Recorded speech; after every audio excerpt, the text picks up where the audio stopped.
மிளகாய்த்தூள், 1 table spoon வந்து மல்லித்தூள், இதெல்லாம் சேர்த்து நல்லா மிக்ஸ் பண்ணிக்கலாம். மிக்ஸ் பண்ணதுக்கப்புறம் பார்த்தீங்கன்னா நான் வந்து உப்பு சேர்த்துக்கிறேன். இப்போ கொஞ்சம் ஆட் பண்ணிக்கலாம். பத்தாட்டி நம்ம திரும்ப கொஞ்சம் ஆட் பண்ணிக்கலாம். காரமும் அப்படி தான், மிளகாய்த்தூள் அப்புறம் கூட ஆட் பண்ணிக்கலாம். மிக்ஸி அரைச்சி வச்ச தண்ணி நான் வந்து இப்போ நான் ஆட் பண்ணிக்கிறேன்.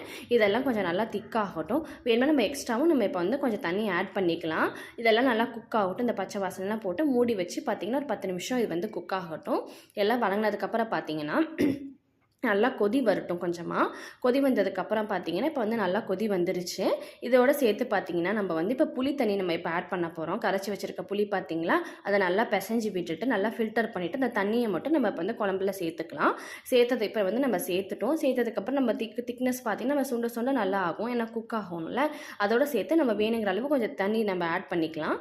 தண்ணி ஆட் பண்ணிவிட்டு நம்ம உப்பு டேஸ்ட் எல்லாம் பார்த்துக்கலாம். காரம் எல்லாம் சேர்த்து பார்த்துட்டிங்கன்னா இப்போ நல்லா கொதி வந்துருச்சு குழம்பு.